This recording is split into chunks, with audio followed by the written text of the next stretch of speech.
Heyo everybody, Haku here with my review of Tower of God Chapter 335 or Season 2 Episode 255. Now, this one I liked a lot, and I think after rereading it a few times to take notes, I think I like it even more. There are chapters here and there where I read it and I'm like, okay, that was good, but then once I read it a few more times, I like it even more.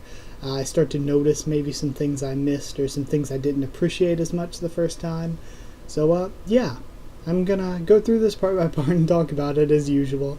So, first off, we have Hoaqin to cover the original spell with his own spell, because it'd be difficult to break, but he is an expert at, soul spells. I mean, that's kind of his deal. I thought the panel with him summoning the Sword of Shinsu was actually quite good looking, as well as when he was, slashing at the giant ball of soul. Thought that was all cool. Then, Yurik asks Bam to consider joining Hoaqin because they accept members from all places, from the Zahard Empire, from the 10 families, from FUG, doesn't matter. So he tells him to consider it.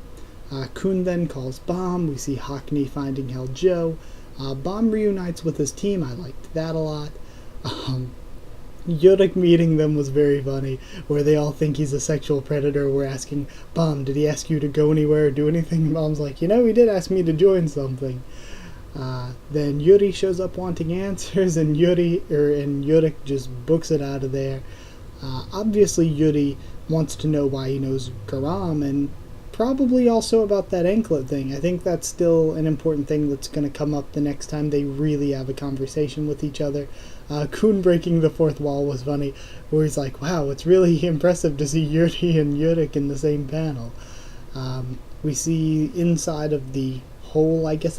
It's hard to not call it a cave, because it's kind of like a cave, but technically their name for it is the hole.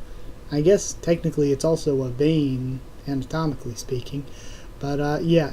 Hirudo is in there and holding back the spread of the poison, and Rachel, still not sure what they're going to do about that. Rian shows up with Ai and says it's time to leave. Don't know if Ai is going to be staying there or going with them, but that's another interesting point. And this reminds me, we still haven't seen Cherry La or Albelda, or the clone, whatever you want to call her. We haven't seen them in a while, so whenever we get back to the train, it'll be interesting to see what they think of all this. Those two have missed both the Name Hunt Station and the Floor of Death arcs. Those two have missed quite a bit, but I think there's still going to be stuff for them to do. And it makes me think now that Hoaqin is sort of getting his power back as White through these souls. I think that's just going to be temporary, though. At first I was going to say, since he's already got his power back through that, maybe Albeldo will be spared from being absorbed and will be able to stay with Bam's team longer because of that. But then again, on the other hand, I'm thinking he may still want to absorb her, because I don't think Hoaqin's going to keep the soul power for long. I think Yurik or Garam or somebody, I don't know, somebody's going to kick the soul power out of him to rescue the citizens of the Floor of Death. I'm thinking either that or Karaka will betray him and take the soul power somehow. Whatever. Karaka has a lot of weird powers that first we think, okay, he's really strong. He has these black Shinsu hole things that are really cool. And then he can revive himself, and then he can also turn himself into this little version of himself and use different bodies. We're constantly learning new things about what Karaka can do. So, it's always a possibility that Karaka could betray him. But either way, getting a little bit off topic, we go back to Hoaqin and Joe, I think. Yeah, Hoaqin and Joe. Hoaqin tells Joe what happened.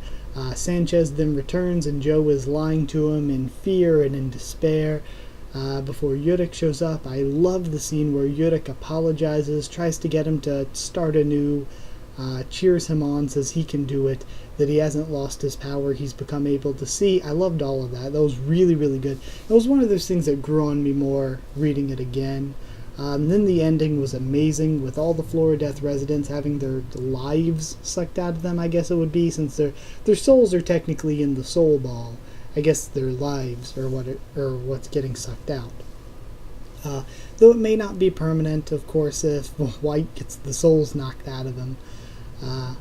Or it could be permanent and they could all be dead, which would be, damn, White just killed all of the Hell Joe Force characters that we met, all of the Grand family.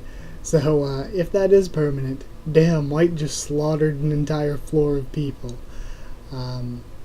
Yeah, then the blog, not much important this week for discussion. The only thing I thought that was important enough to bring up here for the review was that CU said that it's a question, kind of moral philosophical question, whether Joe or White would be happier with or without their dreams.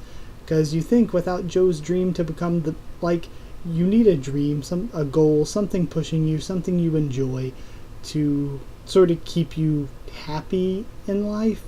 But also, would Joe be happier if his dream wasn't to go and climb the tower, maybe surpass the heart or something? If his dream wasn't so lofty, if he didn't take the means he took to get there, would he be happier? And the same thing's definitely true of White. It's nearly impossible for him to beat Hoaqin, but he wants to be better than Hoaqin. So, without that dream, would he have been able to be a happier person? So I think that is a really good philosophical question. So yeah, some thoughts I have as a whole now. I loved the ending so much. The way it was shown and everything, all the different artwork was really cool. Just all the way from all the Floor of Death residents' souls being sucked out to cutting back and forth with Wyatt, it was so cool. And then at the very end, where Yurik is standing over Joe's presumably dead body, that was great. Everything was great with Hoaqin really here.